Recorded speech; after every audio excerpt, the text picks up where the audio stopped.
ये कहानी है उस समय की जब अमेरिका और रशिया के बीच कोल्ड वॉर चल रहा था। मॉस्को में अमेरिकन एम्बेसी में काम करने वाली दो साधारण सेक्रेटरीज होती हैं। सब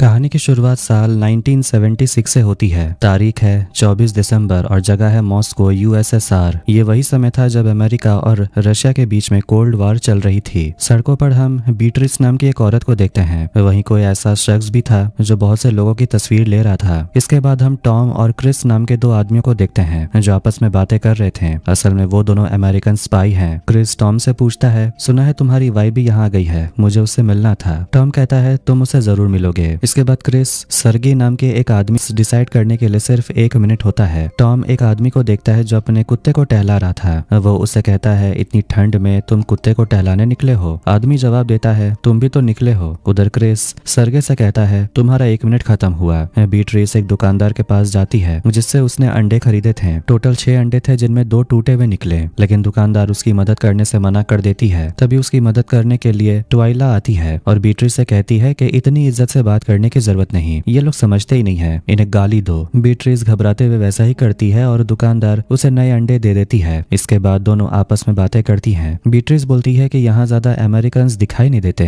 ट्वाइला कहती है, ज्यादातर लोग एम्बेसी कॉम्पाउंड के अंदर ही रहते हैं। फिर वो पूछती है, बीट्रिस आज मार्केट क्यों आई है? यहाँ हमें समझ आता है कि दोनों के हस्बैंड्स अमेरिकन एम्बेसी के लिए काम करते हैं। बीट्रिस के हस्बैंड का नाम है क्रिस और ट्वाइला के हस्बैंड का नाम है टॉम, और यहाँ दोनों को ही नहीं पता कि उनके पति सीक्रेट एजेंट है। दूसरी तरफ हम क्रिस और टॉम को देखते हैं जो सर्गे को लेकर गाड़ी से भाग रहे थे। उनके पीछे केजीबी सीक्रेट सर्विस के लोग पड़े होते हैं। चारों तरफ गोलियां चल रही होती हैं। ट्वाइला बताने लगती है कि उसके पति के ट्रांसफर के बाद भी वो स्टॉकहोल्म में रहती थी क्योंकि उसे मॉस्को बिल्कुल भी पसंद नहीं। वो बीट्रिस से पूछती है कि वो यहाँ कब से रह रही है। बीट्रिस बताती है वो यहाँ 6 महीने से है। दोनों को पता होता है कि उनके हस्बैंड अमेरिका के लिए कोई सीक्रेट काम करते हैं। क्रिस सर्गे से मीटिंग की लोकेशन लिखने के लिए बोलता है। तभी केजीबी की गाड़ी उनकी गाड़ी को टक्कर मार देती है। जबरदस्त गोलीबारी होती है और इसी दौरान सर्गे मारा जाता है। इधर ट्वाइला जाने लगती है तो बीट्रिस पूछती है, क्या तुम एम्बेसी की क्रिसमस पार्टी में जाने वाली हो? ट्वाइला मजाक में कहती है, मैं कोशिश करूंगी मुझे जाना ना पड़े। जब बीट्रिस अपने घर पर होती है तभी उसका पति क्रिस आता है। बीट्रिस उससे ट्वाइला के बारे में बात करती है। कहती है कि उसने बताया कि यहाँ की वाइव्स उसके बारे में बातें कर रही हैं। क्रिस कहता है वो बस तुमसे जलती है। बीट्रिस धीरे से कहती है, इसीलिए क्योंकि तुम सीआईए के लिए काम करते हो। क्रिस कहता है उन्हें ये सब जानने की जरूरत नहीं है, उन्हें बस तुमसे जलन है क्योंकि तुम पढ़ी लिखी हो। बीट्रिस कहती है, मैं पढ़ी लिखी हूँ लेकिन अपनी डिग्री के दम पर कुछ कर ही नहीं रही हूँ, मैं बस एम्बेसी में एक सेक्रेटरी हूँ। क्रिस उसे समझाता है, बस कुछ महीने और, उसके बाद मैं घर पर काम करूंगा और तुम सब कुछ संभालना। यही तो हमारी डील थी। आज तुम केक बना लो, बाद में मैं बच्चों के लिए केक बनाऊंगा। बीट्रिस इस पर हंसने लगती है। तभी वो देखती है कि क्रिस के शर्ट पर खून लगा होता है, लेकिन वो खून उसका नहीं था। शर्ट उतारने के बाद दोनों और ज्यादा रोमांटिक होने लगते हैं। दूसरी तरफ अगर ट्वाइला और उसके हस्बैंड टॉम की बात की जाए तो उनका रिश्ता उतना रोमांटिक नहीं है। दोनों के बीच अक्सर झगड़े होते रहते हैं। टॉम अपनी पत्नी से कहता है कि उसे काम से बाहर जाना है और वो चाहता है कि ट्वाइला शाम को क्रिसमस पार्टी में जाए, एम्बेसडर के साथ स्माइल करे और सब कुछ नॉर्मल दिखाए। ट्वाइला चिल्लाकर बोलती है, तो तुम मुझे बोरिंग पार्टी में भेजोगे और खुद जाकर अपना मजेदार मिशन संभालोगे अपने सीआईए दोस्तों के साथ? इतना जोर से बोलने की वजह से टॉम थोड़ा डर जाता है और कागज पर लिखकर उसे सावधान करता है, सीआईए जोर से मत बोलो, लोग सुन रहे हैं। ट्वाइला गुस्से में लिखती है, भाड़ में जाओ। इसके बाद टॉम उस कागज को उसके सामने जला देता है और गुस्से में वहां से चला जाता है। इधर शाम के समय क्रिसमस पार्टी में बीट्रिस को एम्बेसडर एलन लोगों से मिलवाता है और कहता है कि बीट्रिस उसकी बेस्ट सेक्रेटरी है। तभी रे नाम का आदमी जोर से कहता है, थोड़ा जोश लाने के लिए ताली बजाओ। सब ताली बजाने लगते हैं। तभी ट्वाइला वहां आती है। वो बीट्रिस से मिलती है और वहां शेरिल नाम की औरत को देखती है जिसे वो बिल्कुल पसंद नहीं करती। ट्वाइला बताती है कि उन दोनों को वियतनाम में 2 महीने के लिए स्टेशन किया गया था। शेरिल रे की वाइफ होती है और वो सबके सामने अपनी लव स्टोरी सुना रही होती है कि कैसे उसने 2 बार रे को रिजेक्ट कर दिया था लेकिन तीसरी बार उसने हाँ बोल दिया। एक उम्रदार औरत बीट्रिस से पूछती है कि उसकी मुलाकात क्रिस से कैसे हुई। बीट्रिस बताने लगती है, जब वो कॉलेज में पढ़ती थी तब वो बस से जाया करती थी। उसी दौरान उसके लिटरेचर के एग्जाम चल रहे थे और तभी उसकी मुलाकात एक हैंडसम आदमी से हुई, यानी क्रिस से, जिसे लिटरेचर में काफी इंटरेस्ट था। दोनों के बीच बातचीत बातचीत शुरू हुई जो अभी तक चल रही है। वो औरत कहती है ये तो बहुत स्वीट सी स्टोरी है। इतने में वहाँ पर मॉस्को स्टेशन हेड आता है डेन, और वो बीट्रिस और ट्वाइला से कहता है कि उसे उन दोनों से अकेले में बात करनी है। वो दोनों को लेकर मेंस बाथरूम में चला जाता है जहाँ रे टॉयलेट कर रहा था। रे जल्दी से हाथ धोकर बाहर निकल जाता है। अब डेन दोनों को बताता है कि मॉस्को से 30 किलोमीटर दूर एक एयरक्राफ्ट क्रैश हो गया, और ये बताते हुए उसे बहुत दुख हो रहा है कि उस एयरक्राफ्ट में उनके हस्बैंड्स भी थे। ये सुनकर दोनों को जोर का झटका लगता है। डेन बताता है क्रैश में कोई भी बच नहीं पाया। असल में दोनों के हस्बैंड्स एक मिशन पर गए थे। फिर डेन दोनों से कहता है कि एक कवर स्टोरी बनाई जाएगी ताकि अगर कोई पूछे तो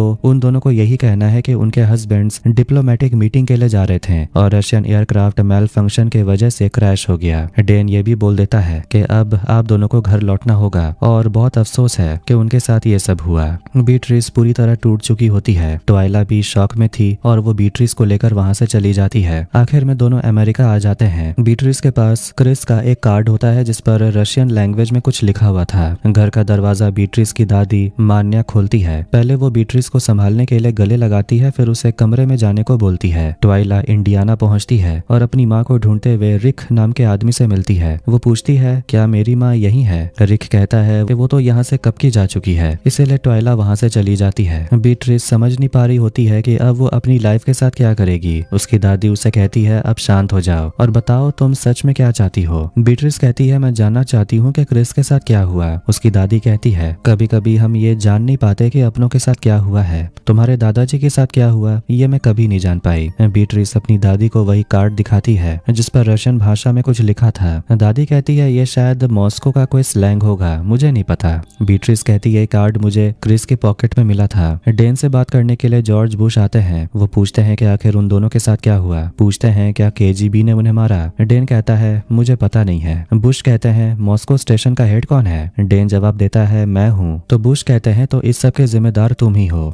इसके बाद डेन और कुछ ऑफिसर्स बीट्रिस और ट्वाइला से मिलते हैं। वो उनके पतियों को इज्जत देते हुए बताते हैं कि उनके नाम पर 2-2 स्टार्स बढ़ा दिए गए हैं, बस उनके नाम मेमोरियल वॉल पर लिखे नहीं जाएंगे। वो आगे बढ़कर दोनों को उनके पति के सम्मान में स्टार देता है। बीट्रिस सोचती है बस इतना ही, आपके पास यही है कहने को? हमें ये जानना है कि हमारे हस्बैंड के साथ आखिर हुआ क्या। डेन सिर्फ सॉरी फॉर योर लॉस कहता है और वहां से चला जाता है। इसके बाद दोनों एक बार में जाती हैं। वहां आपस में बातें करती हैं और अपने हस्बैंड्स को याद करती हैं। ट्वाइला बताती है टॉम को पहले डेट करती थी और वो प्रेग्नेंट हो गई थी, इसी वजह से दोनों ने शादी कर ली लेकिन बच्चा नहीं हो पाया। ये सुनकर बीट्रिस को बहुत दुख होता है। वो पूछती है अब तुम कहाँ जाओगी। ट्वाइला कहती है मेरे पास रहने के लिए कोई जगह है ही नहीं, सोच रही हूँ वापस रशिया चली जाऊँ। वहाँ एक जगह है जिसके लिए अमेरिका पे करने वाला है। बीट्रिस कहती है मैं भी रशिया जाना चाहती हूँ क्योंकि अगर मुझे ये पता लगाना है कि मेरे हस्बैंड के साथ क्या हुआ तो मुझे वहाँ जाना होगा। वो बताती है कि क्रिस की मौत के बाद उसे उसकी पॉकेट से ये कार्ड मिला जिस पर रशियन भाषा में कुछ लिखा है। बीट्रिस को पूरा भरोसा है कि यह हैंडराइटिंग उसके पति का नहीं है। जो लिखा है उसका मतलब है winged horse over the entire world, यानी पूरी दुनिया के ऊपर उड़ता हुआ घोड़ा।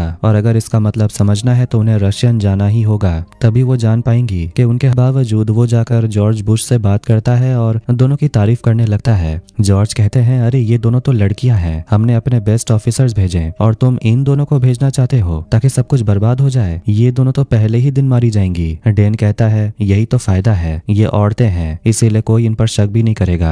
आज तक कोई भी सक्सेसफुल सोवियत एजेंट हमारा बन ही नहीं पाया। हम पर सब नजर रखते हैं, आदमियों पर तो लगातार नजर रखी जाती है लेकिन एक औरत पर रशियंस कभी शक नहीं करेंगे। बुश मना कर देते हैं, उन्हें ये सब बकवास लगता है। डेन उन्हें समझाता है कि वैसे भी वो लोग हमेशा फेल ही होते हैं, उनके एजेंट्स पकड़े जाते हैं तो क्यों ना एक बार अलग तरीके से ट्राई किया जाए। अगर ये मिशन कामयाब हुआ तो नाम बुश का ही होगा और उनकी एक लेगेसी बन जाएगी। अब ये सब सुनकर आखिर में बुश मान जाते हैं और बोलते हैं जो भी करना है पूरी तरह अंधेरे में रहकर करो। ऑफिशियली वो दोनों हमारे मिशन का हिस्सा नहीं है। इसके बाद कहानी पहुंचती है जनवरी 1977 में। अब बीट्रिस मॉस्को आ चुकी होती है। तभी वहां रे उसके घर में आता है और फोटो फ्रेम के पीछे छुपी कुछ चीजें निकालता है। उन चीजों में क्रिस की एक फोटो भी होती है। बीट्रिस कहती है क्या ये मैं फोटो रख सकती हूँ। रे उसे फोटो दे देता है लेकिन उसे सावधान भी करता है कि अगर किसी को पता चला कि उसने ये फोटो दे दी है तो उन दोनों को प्रॉब्लम हो जाएगी। वो कहता है ये बात किसी को बताना मत। ट्वाइला भी मॉस्को आ गई थी और अपने पति का लास्ट नोट जला देती है। अब इसके बाद दोनों ऑफिस आती हैं। रे उन दोनों को एक सीक्रेट कमरे में ले जाता है जिसे बबल कहा जाता है। ये एक ऐसी जगह होती है जहाँ ना उन्हें सुना जा सकता है और ना ही देखा जा सकता है। मतलब उस कमरे में केजीबी उन पर नजर नहीं रख पाएंगे। लेकिन जैसे ही वो बबल से बाहर आती है उन्हें ये बात ध्यान में रखनी होती है कि केजीबी उन्हें सुन सकती है हर जगह। डेन उन्हें ये सब समझा देता है और दोनों को सेक्रेटरी की ड्यूटी देता है। बीट्रिस कहती है हम यहाँ कोई खतरनाक मिशन करने आए हैं। ट्वाइला जो थोड़ी सी मुंहफट है और पागल है बोलती है वही तो, हम यहाँ जेरोक्स मशीन चलाने थोड़ी आए हैं। डेन कहता है ये जॉब तुम दोनों का कवर होगा, आज शाम तक तुम्हें तुम्हारा मिशन मिल जाएगा। इसके बाद दोनों अपना काम शुरू कर देती हैं। ट्वाइला को काम करने में थोड़ी दिक्कत आती है तो शेरिल उसकी मदद करती रहती है। शाम के समय डेन और रे बीट्रिस और ट्वाइला से मिलते हैं और उन्हें धीरे से पीछे देखने को बोलते हैं। केजीबी उन पर नजर रखे हुए होती है। डेन बोलता है कि उनके लिए मैं पर्सन ऑफ इंटरेस्ट हूँ, मतलब POI, और तुम दोनों पर्सन ऑफ नो इंटरेस्ट, मतलब PONIS,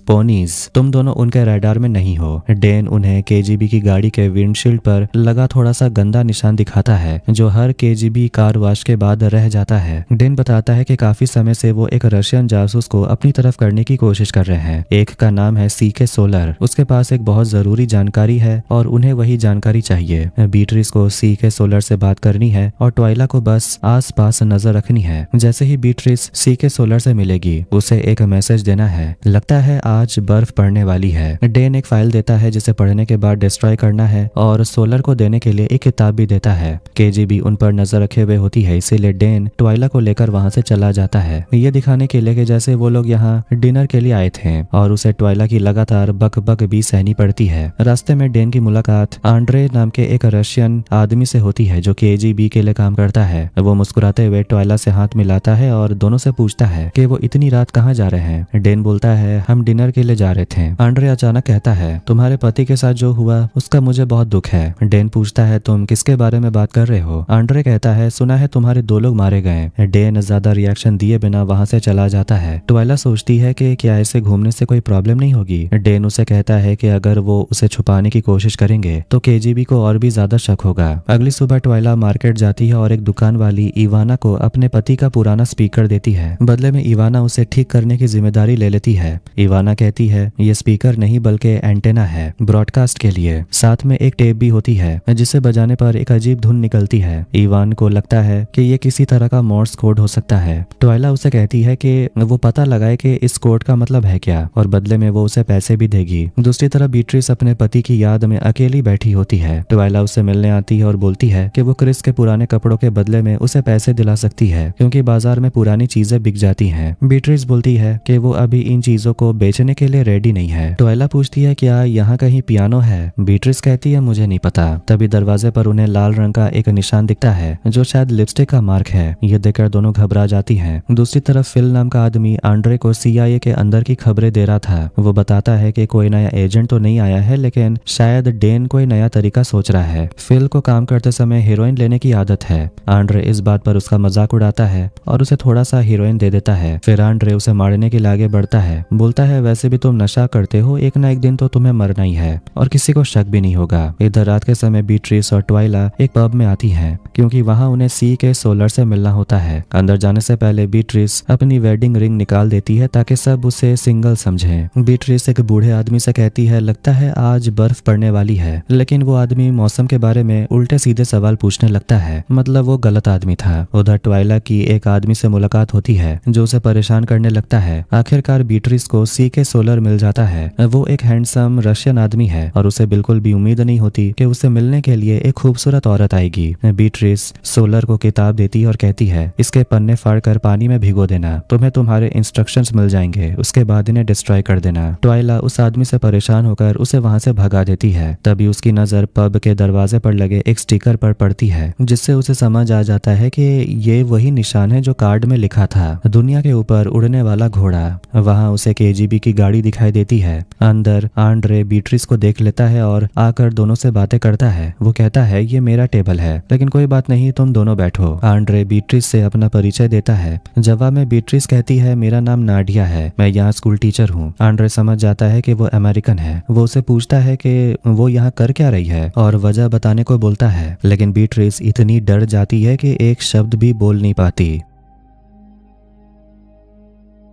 अब कहानी जाती है 4 हफ्ते पहले यानी 24 दिसंबर 1976 में। टॉम वेरा नाम की एक औरत से मिलने आता है। वो उसे बता देता है कि सर्गे मर चुका है। वहाँ सीके सोलर भी था और उसे देखकर वो बोलता है कि क्या यह हमेशा ऐसे ही रहता है, ऐसा लग रहा है जैसे इसे हार्ट अटैक आने वाला हो। सोलर बताता है उसे अपनी बहन की मदद करनी है। टॉम ज्यादा कुछ नहीं बोलता, बस बोलता है कि उन्हें फ्लाइट पकड़नी है और फिर वहाँ से चला जाता है। जाते जाते क्रिस उसके कान में कुछ बोलता है। इधर प्रेजेंट में स्टिकर देखकर ट्वाइला घबरा जाती है और खिड़की पीटने लगती है। आंड्रे अंदर सोलर और बीट्रिस से मिलने आता है, लेकिन इससे पहले कि मामला और बिगड़े ट्वाइला काउंटर पर आग लगा देती है, जिससे वहां अफरा तफरी मच जाती है। बीट्रिस बाहर भाग जाती है। बाहर दोनों भाग रही होती हैं। बीट्रिस बहुत ज्यादा घबराई थी, लेकिन ट्वाइला को ये सब काफी एक्साइटिंग लग रहा था। वो बताती है कि वो उस आदमी को पहले भी देख चुकी है। उसका नाम आंड्रे है और शायद वो KGB के लिए काम करता है। आंड्रे सोलर को पकड़ ले और उसे कहता है, चलो मैं तुम्हें घर छोड़ देता हूँ, तुम्हारी गर्लफ्रेंड नाडिया तो तुम्हें छोड़कर भाग गई। सोलर बोलता है, नहीं वो मेरी गर्लफ्रेंड नहीं है। आंड्रे उसे कहता है, अपनी आइडेंटिफिकेशन दिखाओ, यहाँ आग लगी है, इन्वेस्टिगेशन होगी, मैं तुम्हारी मदद कर सकता हूँ ताकि लोग तुम्हें परेशान न करें। आंड्रे उसके हाथ से किताब ले लेता है। सोलर उसे अपनी ID देता है और फिर आंड्रे उसे जाने देता है। दूसरी तरफ डेन बीट्रिस और ट्वाइला को डांट रहा होता है क्योंकि दोनों ने पब में आग लगा दी थी। वो कहता है कि इससे बड़ा हादसा भी हो सकता था। वो पूछता है, तुमने उसे पैकेट दे दिया ना? बीट्रिस कहती है हाँ। डेन रे से कहता है कि इन दोनों को थोड़ी बहुत ट्रेनिंग देनी पड़ेगी। इसके बाद हम सोलर को देखते हैं। वो बीट्रिस के दिए हुए किताब के पन्ने फाड़कर पानी में भिगोता है और उसमें कुछ डायग्राम्स उभर आते हैं। फिर वो किताब के पीछे का हिस्सा खोलता है और उसमें एक छोटा सा डिवाइस होता है, एक कैमरा। इंस्ट्रक्शन पढ़कर वो भीगे हुए कागज को खा जाता है ताकि कोई सबूत ना बचे।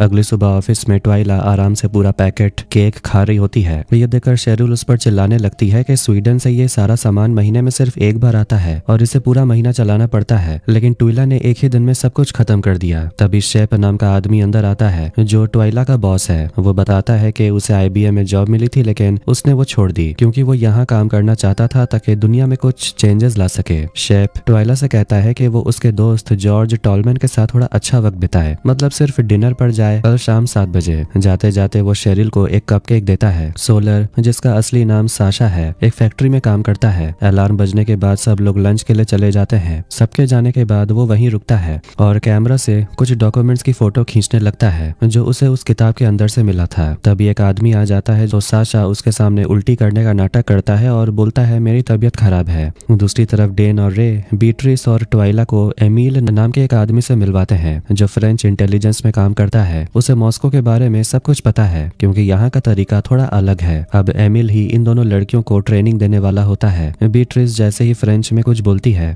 सारा सच बाहर आ जाता है। वो आदमी ना तो एमिल है और ना ही फ्रेंच। खैर, वो दोनों को ट्रेन करने आया था, खासकर बीट्रिस को। लिफ्ट में ट्वाइला डेन से मिन्नत करने लगती है कि अगर उसे कोई गलती हो गई है तो वो उसे वापस अमेरिका ना भेजे। डेन बोलता है कि वो उसे नहीं भेज रहा, बल्कि उसकी तारीफ भी करता है। वो बोलता है कि ट्वाइला के अंदर जो कॉन्फिडेंस है और जितनी वो हिम्मत वाली है, शायद वो उनके मिशन में काम आएगा। डेन उसे समझाता है कि सिर्फ मजे करने के बजाय उसे अपना सॉफ्ट साइड लोगों को दिखाना चाहिए ताकि दूसरे लोग भी उस पर भरोसा कर सकें। यह तरीका काम करता है और वो जासूस है तो उसे करना पड़ेगा। ट्वाइला कहती है, मेरे अंदर कोई सॉफ्ट साइड नहीं है। डेन बोलता है, तो फिर ढूंढो, तुम्हें ढूंढना पड़ेगा। बीट्रिस के साथ ऐसी कोई समस्या नहीं है, उसे बस अपनी फीलिंग्स को थोड़ा दबाना पड़ेगा क्योंकि वो तो वैसे भी बहुत ज्यादा इमोशनल है। एमिल और बीट्रिस एक अपार्टमेंट के बाहर खड़े होते हैं और वो बीट्रिस से कहता है अपार्टमेंट 415 में जाने के लिए, और वो उसे एक बंदूक भी देता है। बीट्रिस वैसे ही कमरे के अंदर चली जाती है और वहाँ उसे एक फोटो मिलती है जिसमें वो सोलर को देखती है जिससे वो कल रात मिली थी। वो घबरा जाती है। कुछ समय के बाद सोलर मतलब के साशा अपने कमरे में आता है। बीट्रिस छिप जाती है। सोलर अपने कपड़े उतारने लगता है, तभी उसे कुछ आवाज सुनाई देती है। फिर वो देखता है कि बाथटब में पानी भर गया था तो वो उसे साफ करने चला जाता है। मौका देकर भागने के लिए बीट्रिस बालकनी में आती है। नीचे एमिल उसे इशारा करके बोलता है नीचे कूद जाओ, और वो कूद जाती है। सोलर देखता है कि बालकनी का दरवाजा खुला हुआ था। ट्वाइला जॉर्ज से मिलने आती है, लेकिन वहाँ शेरिल भी आ गई थी और वो भी जॉर्ज से मिलने लगती है। जॉर्ज कहता है, मुझे बताया गया था यहाँ सिर्फ एक ही सेक्रेटरी आएगी। जब भी बीट्रिस अपने घर पर होती है तो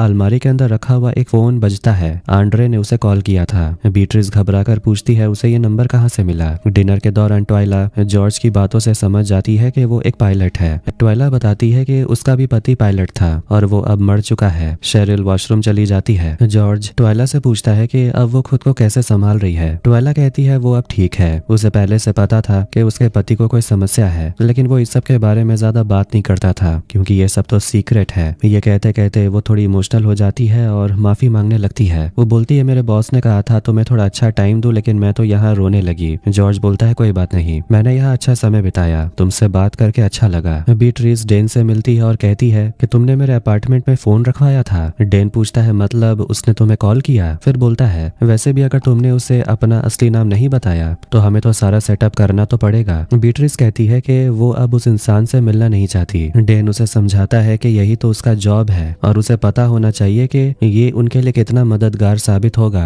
वो कहता है कि इमोशंस का यहाँ कोई काम नहीं, उसने तुम्हें कॉल किया मतलब तुमने अच्छा काम किया है, अब जाओ और सो जाओ। अगली सुबह बीट्रिस ट्वाइला से मिलती है। ट्वाइला उसे जॉर्ज के साथ हुई मीटिंग के बारे में बताती है और बोलती है कि उसे रशियन नहीं आती, लेकिन वो सीखना चाहती है ताकि लोकल्स से बात कर सके। डरी हुई बीट्रिस कहती है मैं वापस जाना चाहती हूँ। कल इन लोगों ने मुझे एक एजेंट के घर के अंदर भेज दिया था। उन्होंने मुझे वहाँ भेजा बंदूक के साथ, कुछ भी हो सकता था, वो मुझे देख सकता था। ट्वाइला उसे भरोसा दिलाती है कि वो लोग ये काम कर सकते हैं, मगर बीट्रिस बोलती है मैं तुम्हारी तरह नहीं हूँ। ट्वाइला उसे याद दिलाती है तुमने ही तो कहा था कि तुम्हें जानना है कि तुम्हारे पति के साथ क्या हुआ। बीट्रिस कहती है क्रिस कभी नहीं चाहेगा कि मैं मर जाऊं, इसलिए मैं कल वापस जा रही हूँ। ट्वाइला गुस्से में बोलती है मतलब तुम अगर नहीं रहोगी तो मैं यहाँ अकेले क्या करूंगी। फिर वो उसे समझाने लगती है कि उन्हें यहाँ से भागना नहीं चाहिए। बहुत समझाने के बाद आखिरकार बीट्रिस मान जाती है। ऑफिस में शेफ ट्वाइला से कहता है कि जॉर्ज को कहीं ले जाओ, उसे ड्रिंक करवाओ और देखो कि तुम उसे क्या उगलवा सकती हो। ट्वाइला इवाना के पास जाती है और उसे पूछती है कि लोकल्स मजे करने के लिए कहाँ जाते हैं, कोई नाइट क्लब है क्या। बदले में वो उसे कपकेक्स देती है। इवाना कहती है कि उसे ये नहीं पसंद, मगर फिर भी रख लेती है और एक एड्रेस लिख कर देती है। जाते जाते वो ट्वाइला को डिंग डोंग कहकर बुलाती है, जो काफी अजीब था। बीट्रिस को एक नोट मिलता है जिसमें अगली जगह आने के लिए लिखा होता है। उसके बाद वो उस नोट को जला देती है। बाथ हाउस में शासा आता है और डस्टबिन में कैमरा छुपा देता है। ट्वाइला और शेरिल जॉर्ज को लेकर एक नाइट क्लब में आती है। वहाँ ट्वाइला देखती है कि इवाना भी वहीं आई हुई थी। बीट्रिस भी उसी नाइट क्लब में आ जाती है और ट्वाइला से कहती है कि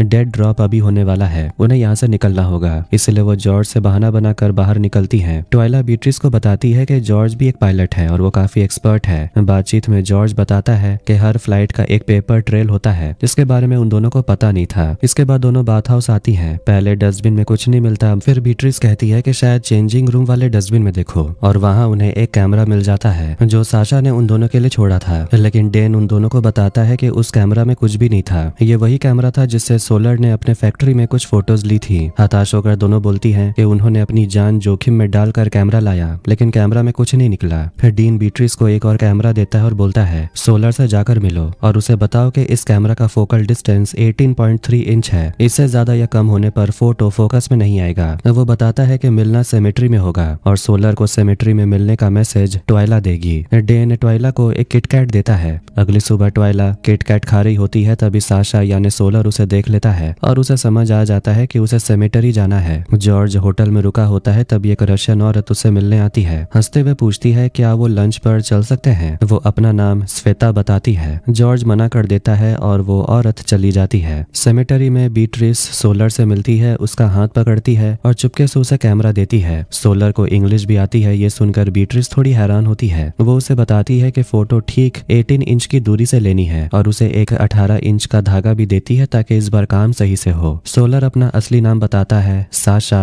और बीट्रिस से उसका नाम पूछता है। कहता है मुझे पता है तुम्हारा नाम नाडिया नहीं है, ये बताओ कि उन्होंने मेरा कोड नेम क्या रखा है। बीट्रिस कहती है सी के सोलर। साशा मजाक में पूछता है क्या मेरा नाम रैडफोर्ड हो सकता है। बीट्रिस कहती है मुझे नहीं पता, मैं बस बात पहुंचा सकती हूँ। बीट्रिस उसे पूछती है क्या पब में उसकी मुलाकात कभी लंबे काले बालों वाले किसी आदमी से हुई थी। साशा पूछता है क्या वो आदमी किसी और आदमी और एक औरत के साथ था। तभी वहाँ KGB एजेंट्स नजर आते हैं। घबरा कर वो जाने लगता है और बोलता है वैसे भी मुझ पर लोग नजर रख रहे हैं, मुझे जाना होगा। साशा अपनी फैक्ट्री में एक रिकॉर्डर पर काम कर रहा होता है। दूसरी तरफ जॉर्ज और श्वेता होटल के कमरे में मस्ती कर रहे थे, मगर एक सीक्रेट कैमरा से KGB एजेंट्स उन पर नजर रखे होते हैं। कहीं और सोल्जर्स एक ट्रक में कुछ बॉक्सेस लोड कर रहे थे। श्वेता से मिलने आंड्रे आता है और उसे कुछ कागज देता है और अचानक उसे किस करता है, फिर उसका गला दबाता है और चाकू मारकर उसे मार डालता है। जाते वक्त वही कागज वापस ले लेता है। इधर रात में ट्वाइला अपने कमरे में आती है तो बीट्रिस के कहने पर बताती है कि उसके कमरे में एक टेप था जो मॉर्स कोड ब्रॉडकास्ट कर रहा था। बीट्रिस उसे वहीं रोक देती है और कहती है, यहाँ बात करना ठीक नहीं, वाइन लेकर मेरे कमरे में आओ। आंड्रे देखता है कि उसके चेहरे पर खरोच आ गई है। उसकी पत्नी पूछती है ये कर्ट्स कैसे आए, मगर वो कुछ नहीं बोलता। जब ट्वाइला बीट्रिस के कमरे में होती है तभी अलमारी में रखा फोन बजता है। आंड्रे का कॉल होता है। वो पूछता है क्या वो कल मिल सकते हैं। बीट्रिस घबरा जाती है मगर वो मान जाती है। के बाद एयरपोर्ट में हम जॉर्ज टॉलमैन को देखते हैं जो एक पैसेंजर के पास बैठ जाता है और उसे बातें करने लगता है। वो बताता है कि वो यहाँ रशिया में बिजनेस करने आया था ताकि अपने कंपनी को एक्सपेंड कर सके, लेकिन ऐसा लग रहा है कि वो आदमी जॉर्ज की बातों में ज्यादा इंटरेस्टेड नहीं था। तभी जॉर्ज की नजर न्यूज़पेपर में श्वेता के फोटो पर पड़ती है। वो उस रशियन आदमी से कहता है कि इसे ट्रांसलेट करे। तब वो आदमी बताता है कि ये लड़की एक प्रोस्टिट्यूट थी जो एक पार्क में मरी हुई मिली। दूसरी तरफ ऑफिस में ट्वाइला जेरोक्स मशीन पीट रही होती है क्योंकि मशीन ठीक से काम नहीं कर रही होती। ये देखकर शेरिल बीट्रिस से कहती है तुम जाकर उसे संभालो, लेकिन बीट्रिस कहती है ट्वाइला का ये काम करने का तरीका है। आखिर में जेरोक्स मशीन काम करने लगती है और ट्वाइला सारे कागज शेरिल को दे देती है, मगर शेरिल कहती है मैंने तुम्हें डबल साइड जेरोक्स करने को बोला था। तभी शेफ ट्वाइला को अंदर बुलाता है और ट्वाइला शेरिल से कहती है क्यों ना अब तुम ही काम कर लो। ट्वाइला केबिन में आती है तो जॉर्ज कॉल पर होता है। उसने अपना पासपोर्ट होटल में छोड़ दिया था और अब ट्वाइला को पासपोर्ट लेकर एयरपोर्ट जाना होगा। ट्वाइला फोन उठाकर बात करती है। तब जॉर्ज बताता है कि उसका पासपोर्ट खोया नहीं है और वो बोलता है तुम बस तुरंत एयरपोर्ट आओ। एयरपोर्ट पहुंचने पर जॉर्ज ट्वाइला को श्वेता के मौत की खबर सुनाता है। जॉर्ज उस औरत को बहुत पसंद करने लगा था, इसलिए वो सोचता है कि ट्वाइला उसकी मदद करे, पुलिस को समझाने में कि वो सिर्फ कोई प्रोस्टिट्यूट नहीं बल्कि एक अच्छी इंसान भी थी। लेकिन ट्वाइला उसे समझाती है कि इस लड़की का मर्डर हो गया है और तुम इसके साथ थे, इसलिए केजीबी और पुलिस को तुम पर ही शक होगा। वो जॉर्ज को यह भी बताती है कि जरूर उस लड़की का कोई प्लान रहा होगा, तभी वो तुमसे मिलने आई थी। तभी जॉर्ज को बोर्डिंग के लिए बुलाया जाता है और वो वहां से चला जाता है। इसके बाद हम बीट्रिस को देखते हैं जिसे एमिल ट्रेनिंग दे रहा था कि उसे किस तरह से आंड्रे से बात करनी है, लेकिन बीट्रिस रशियन लैंग्वेज उतनी साफ साफ नहीं बोल पा रही होती, जिससे सबको डर लगता है कि कहीं वो पकड़ी ना जाए। डेन बीट्रिस को समझा देता है कि उसे अपनी कवर स्टोरी क्या बनानी है। रे अपनी रिसर्च के बाद बताता है कि आंड्रे केजीबी में बहुत जल्दी ऊंची पोजीशन पर पहुंच गया। वो शादीशुदा है, उसका एक बच्चा है और वो एक स्पेशल ऑफिस में काम करता है जहां से वो सारे नागरिकों पर नजर रख सकता है। डेन बीट्रिस से कहता है चिंता मत करो, अगर वो तुम्हें मार देगा तो हम आंड्रे की पत्नी को मार देंगे, यहाँ यही रूल्स हैं। ट्वाइला रे को श्वेता की फोटो दिखाती और बोलती है ये मेरे दोस्त की दोस्त है जो अब इस दुनिया में नहीं है। रे उसे सावधान करता है कि तुम इन सब चीजों से दूर रहो, लेकिन ट्वाइला बोलती है कि इस औरत के बारे में पता करो, हो सकता है कि ये औरत और हमारा मिशन किसी तरह से जुड़े हुए हों। ट्वाइला बीट्रिस से जाकर मिलती है जो आंड्रे के साथ होने वाली डेट को लेकर काफी डरी हुई थी। ट्वाइला उसे समझाती है तुम्हें बस आंड्रे को फंसा कर रखना है, ऐसा दिखाओ कि तुम उसमें इंटरेस्टेड हो, वरना वो तुमसे जल्दी बोर हो जाएगा और वो तुम्हें छोड़ देगा, फिर हमारा काम नहीं होगा। उसकी तारीफ करो क्योंकि मर्द अपनी तारीफ सुनना पसंद करते हैं। कुछ समय बाद बीट्रिस को आंड्रे का कॉल आता है। वो उसे एक सिनेमा हॉल में मिलने के लिए बुलाता है और बोलता है कि वो उसे शहर भी घुमाएगा। अगली सुबह रे ट्वाइला के पास आकर बताता है कि पिछले 2 सालों में दर्जनों से भी ज्यादा प्रोस्टिट्यूट्स का मर्डर हुआ है, लेकिन किसी भी न्यूज़पेपर में इन्हें आपस में कनेक्ट नहीं दिखाया गया। ऐसा इसलिए किया गया ताकि शहर वालों को ना लगे कि शहर में कोई साइको किलर घूम रहा है। इस मामले में और ज्यादा जानने के लिए ट्वाइला रे को इवाना के पास लेकर आती है। इवाना रे के दस्ताने देख लेती और कहती है मुझे ये चाहिए, तभी मैं कुछ बताऊंगी। रे बोलता है ये दस्ताने उसकी पत्नी ने बनाए हैं, लेकिन ट्वाइला तुरंत उसके हाथ से दस्ताने निकाल कर इवाना को दे देती है और पूछती है हम यहाँ पर एक ब्रोथल ढूंढ रहे हैं, मतलब एक वेश्यालय। इवाना ट्वाइला से कहती है कि सिर्फ दस्तानों से काम नहीं चलेगा, तुम्हें मुझे ड्रिंक पर लेकर जाना होगा। फिर वो एक एड्रेस लिखकर देती और बोलती है वहां जाकर मारिया से बात करो। आखिर में वो दोनों एक ब्रोथल पहुंचते हैं और वहां मारिया नाम की एक औरत से मिलते हैं। मारिया कहती है मुझे शावर लेना ही होगा वरना मेरे बॉस को शक हो जाएगा। ट्वाइला ऐसे ही शावर ऑन कर देती है और फिर वो लोग बात करते हैं। रे मारिया को सारे मरे हुए प्रोस्टिट्यूट्स की फोटो दिखाता और पूछता है क्या वो इनमें से किसी को जानती है। मारिया श्वेता की तस्वीर देखकर इमोशनल हो जाती है और बोलती है इनमें से बहुत लोग थे थे जो उसके दोस्त थे और अब सब मर चुके हैं। मारिया श्वेता के बारे में बताती है कि वो यहाँ काम नहीं करती थी, वो बड़े लोगों के साथ वक्त बिताती थी। एक और औरत की फोटो होती है जिससे मारिया पहचान नहीं पाती। इधर रात के समय आंड्रे के साथ डेट के लिए बीट्रिस तैयार हो रही होती है। तभी वहाँ डेन पहुंच जाता है और उसे एक जानकारी देता है कि आंड्रे के पास एक दूसरा घर है, शायद वहीं वो लड़कियों को लेकर जाता है और हो सकता है कि वहाँ पर वो कुछ कॉन्फिडेंशियल डॉक्यूमेंट्स भी छुपा कर रखा हो। अगर तुम्हें वहाँ कुछ मिले तो हम उसे केजीबी के खिलाफ इस्तेमाल कर सकते हैं। बीट्रिस घबरा जाती और बोलती है, तो तुम चाहते हो कि मैं उसके घर जाऊं? मुझे तो डिवाइस लगाना भी नहीं आता। बीट्रिस बहाना बनाने लगती है कि क्या कोई और ये काम नहीं कर सकता। डेन उसे पूछता है, एक बात बताओ, तुम्हें पता है ना कि हम ये सब क्यों कर रहे हैं और तुम ये क्यों कर रही हो? फिर वो अपने बारे में बताता है कि उसके पिता एक दूध वाले थे। 38 साल से हर दिन सुबह 4 बजे उठकर उसके पिता हर घर दूध डिलीवर करते थे। फिर एक दिन अचानक उनकी मौत हो गई। उनके मरने के बाद भी सबके घर दूध डिलीवर होता रहा। कहने का मतलब यह है कि हर कोई अपना अपना काम करता रहता है और तुम ये देश को बचाने के लिए नहीं बल्कि सबसे पहले अपने लिए कर रही हो। बीट्रिस मानती है कि वो जानना चाहती है कि उसके पति के साथ क्या हुआ। डेन पूछता है, और अगर तुम्हें पता चल गया तो क्या होगा? क्या तुम वापस अपने घर चली जाओगी? बीट्रिस के पास जवाब नहीं होता, वो बस कहती है नहीं। इसके बाद डेन उसे समझाने लगता है कि डिवाइस कैसे प्लांट करनी है। इधर शाम के समय ट्वाइला इवाना के साथ ड्रिंक पर जाने के लिए तैयार हो रही होती है।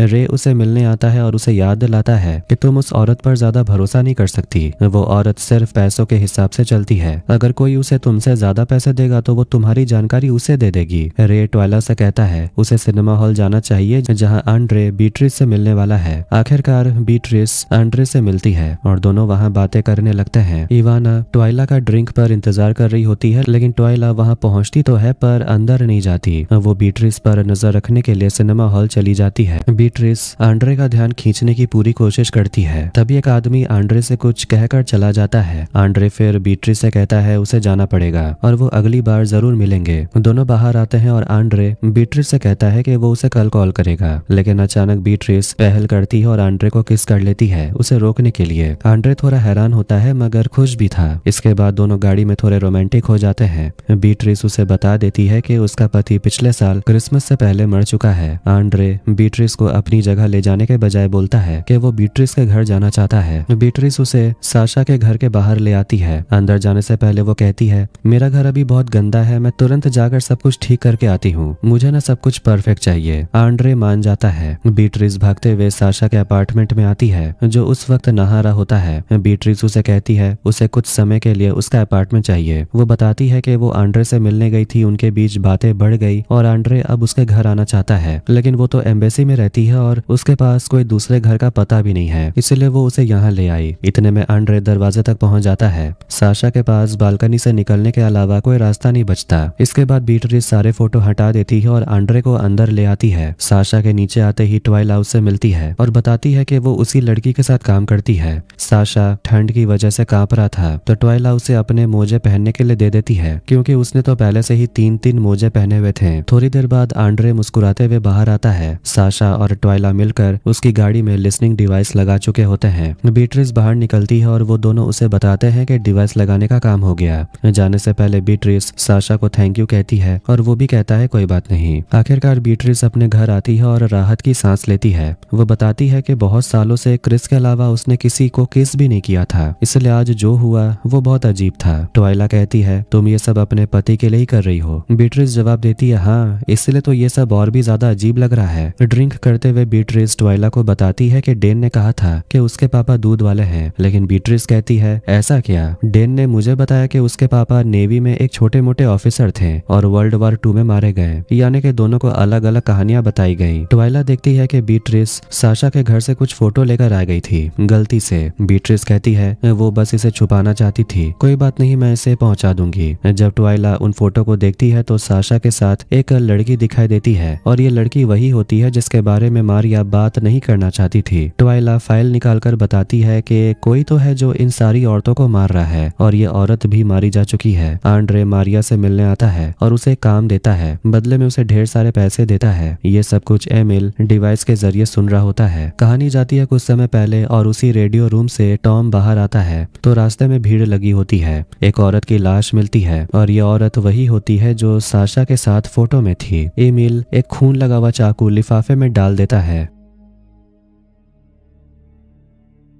अगली सुबह बीट्रिस और ट्वाइला दोनों रनिंग के लिए निकले होते हैं। तभी उन्हें एक बूढ़ी औरत दिखती है जो उन्हें घूर कर देख रही थी। जैसे जैसे वो आगे बढ़ते हैं वो औरत भी उनके पीछे पीछे आती रहती है। आखिर में वो बूढ़ी औरत सामने आकर बोलती है, मेरा नाम वेरा है और मैं केजीबी से नहीं हूँ। डेन से जाकर बोलना कि केजीबी की फैसिलिटी अब नई जगह पर मूव हो गई है और मैं वो एड्रेस दे सकती हूँ। ये कहकर वो चली जाती है। ये बात दोनों जाकर डेन को बताते हैं। डेन उन्हें समझाता है कि जहाँ हम अमेरिकन सीधे घुस नहीं पाते वहाँ पर ऐसे लोग हमारी मदद करते हैं। डेन उसे पूछता है उसने और क्या बताया। दोनों बोलते हैं और तो कुछ नहीं। तभी डेन बोलता है अपने पॉकेट्स चेक करो। बीट्रिस की पॉकेट में एक पेपर मिलता है जो वेरा ने दिया था और उसके साथ एक फोटो भी होता है। दोनों को इसका मतलब समझ नहीं आता। रे ट्वाइला को समझाता है कि इस लाइन में लोग ऐसे ही पिक्चर्स के जरिए कम्युनिकेट करते हैं। एक आदमी है जिसका नाम है कैटरपिलर जो केजीबी फैसिलिटी में काम करता है। वो उन्हें इन्फॉर्मेशन देता था। एक बड़ा सा चाकू बूचर को रिप्रेजेंट करता है और वो भी उन्हें इन्फॉर्मेशन देता था। रे ट्वाइला से कहता है कि फ्राइडे को जाकर वेरा से मिलो। ट्वाइला पूछती है क्या उसे प्लेन क्रैश के बारे में पता होगा।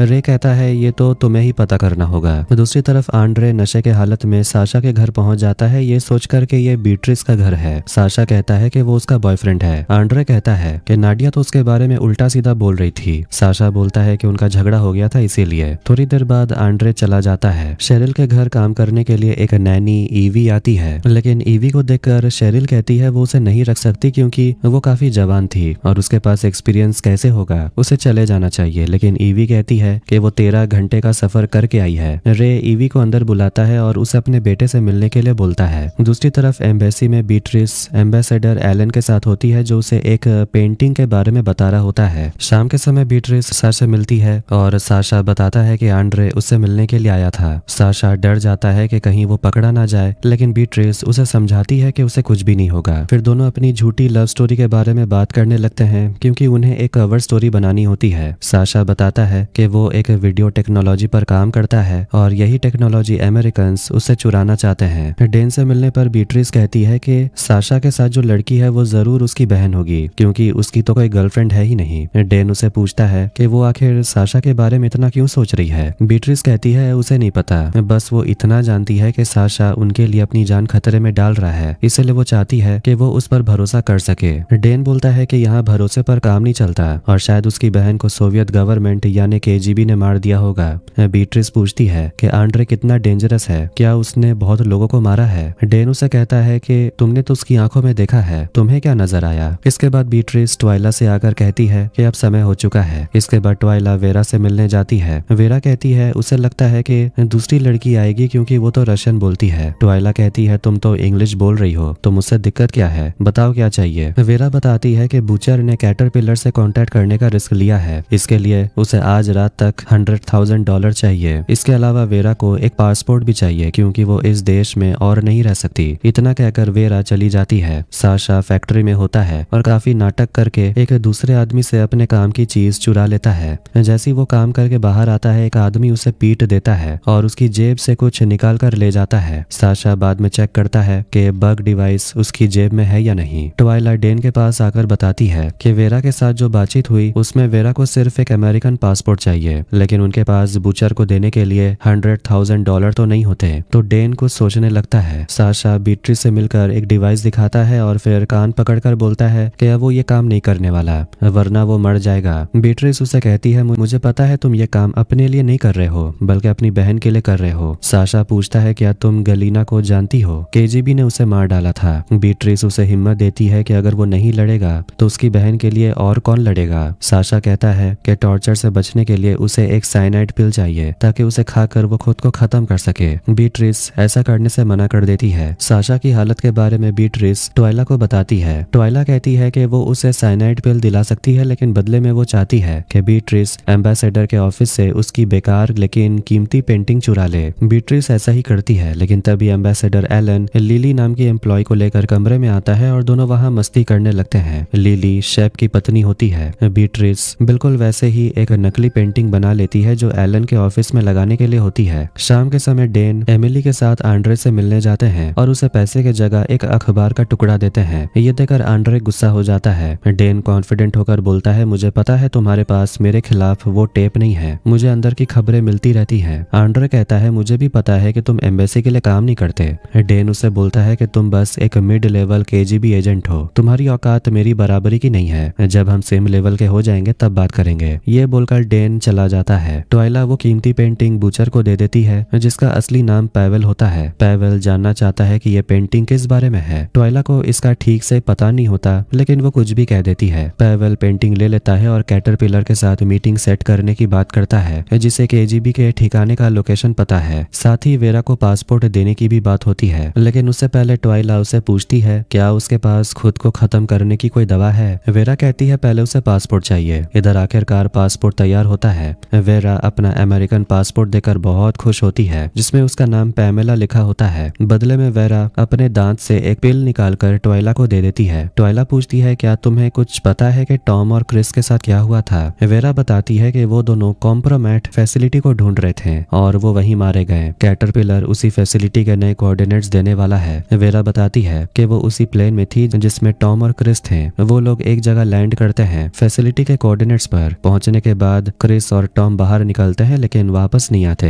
वेरा तुरंत वहां से भाग जाती है। वो बोलती है कि रशियंस को यह खबर देने वाला कोई नहीं, बल्कि तुम्हारा खुद हस्बैंड टॉम था। वो छुपकर रशियंस को जानकारी देता था। वो एक गद्दार था। ये सुनकर ट्वाइला अंदर से हिल जाती है और कहने लगती है वो कुछ भी हो सकता है, लेकिन गद्दार नहीं। तुम्हें ये सब कैसे पता। वेरा कहती है अगर तुम्हें और जानना है तो मुझे कुछ और चाहिए। ट्वाइला जबरदस्ती करती है तो वो बूढ़ी औरत गलती से रेलिंग टूटने के वजह से पानी में गिर जाती है और वहीं मर जाती है। बीट्रिस नकली पेंटिंग एम्बेसडर के ऑफिस में लगा देती है। ट्वाइला घबराकर वहां पहुंचती है और बताती है वेरा नदी में गिर गई और मर गई। अब क्या होगा किसी को नहीं पता। बीट्रिस पूछती है मरने से पहले क्या उसने कुछ बताया। ट्वाइला कहती है वेरा वहीं थी जब टॉम और क्रिस की मौत हुई और उसने दोनों को मरते हुए देखा। ये सुनकर बीट्रिस रोने लगती है। ट्वाइला उसे गले लगाकर संभालती है। इसके बाद वो दोनों वेरा की मौत की खबर रे को बताते हैं। रे कहता है डरने की जरूरत नहीं, अगर रशियंस को बॉडी मिल भी गई तो वह हम तक पहुंच नहीं पाएंगे, बस अब हमें पासपोर्ट को डिस्ट्रॉय कर देना होगा। ट्वाइला कहती है लेकिन पासपोर्ट तो वेरा के ही पास है। रे घबराकर बोलता है अगर ऐसा हुआ तो हम फंस जाएंगे, ये तो बहुत बड़ी प्रॉब्लम है, इसलिए अब तुम दोनों को ही कुछ करना पड़ेगा। इसके बाद वो दोनों नदी के पास पहुंचते हैं जहां वेरा की बॉडी पड़ी थी। ट्वाइला वेरा की बॉडी से पासपोर्ट निकाल लेती है और उसे वेरा के लिए बहुत बुरा लगता है, क्योंकि वो जिंदगी में बिल्कुल अकेली थी। अगर उसे यहाँ से नहीं निकाला गया तो उसकी बॉडी यहीं सड़ती रहेगी। इतना खतरा उठाने के बाद उसे ऐसी मौत मिली। ये सब सोचकर ट्वाइला बहुत दुखी होती है। फिर वो बीट्रिस को गले लगाकर रोने लगती है। यहाँ हम पहली बार बीट्रिस के सॉफ्ट साइड को देखते हैं। बीट्रिस साशा को पिल देकर आती है और एक चॉकलेट भी देती है जिसके अंदर अगले काम के लिए इंस्ट्रक्शंस होते हैं। साशा बीट्रिस से पूछता है कि आखिर वो ये सब क्यों कर रही है। बीट्रिस कहती है उसके हस्बैंड के वजह से, और उसका हस्बैंड अब इस दुनिया में नहीं है। ट्वाइला एम्बेसी आती है और एक जगह पर वेरा का सारा सामान रख देती है। बाद में रे आकर वो सारा सामान उठा लेता है। ईवी शेरिल से आकर परमिशन लेती है कि क्या वो आज के प्रोग्राम में आ सकती है। शेरिल मना कर देती है और बोलती है तुम यहीं रहकर ट्रेंट का ध्यान रखना। तभी रे आता है, एक ड्रॉयर में वेरा का सामान रख देता है और पासपोर्ट जला देता है, लेकिन ईवी चुपचाप ये सब देख लेती है। क्या ईवी सच में एक नैनी है या उसका मकसद कुछ और है। इधर एम्बेसी में रात में एक पार्टी होती है। एम्बेसडर बीट्रिस को अपने ऑफिस में बुलाता है। बीट्रिस थोड़ी डरी हुई होती है कि कहीं उसे नकली पेंटिंग के बारे में पता तो नहीं चल गया, लेकिन एलन का अपनी पत्नी ग्रेचन के साथ झगड़ा चल रहा था, इसीलिए वो उस रात ऑफिस में ही सोने वाला था। यही बात वो बीट्रिस को इन्फॉर्म करना चाहता था। बाहर पार्टी में रे गाना गा रहा होता है और सब लोग हैरान होते हैं कि वो कितना अच्छा गाता है। फिर वो ईवी को भी स्टेज पर बुलाता है और उसके साथ गाने लगता है। सब लोग डांस करने लगते हैं और माहौल तो एकदम जम जाता है। बाद में शेरिल जेलस फील करने लगती है, लेकिन रे किसी तरह मामला संभाल लेता है। इस बीच ट्रेंट चुपके से फायरप्लेस के अंदर घुसता है और वहां से एक रिकॉर्डिंग डिवाइस उसे मिलता है। डेन सबसे पूछता है कि उसे क्यों नहीं बताया गया कि वेरा मर चुकी है। डेन फ्रस्ट्रेट हो जाता है और बोलता है कि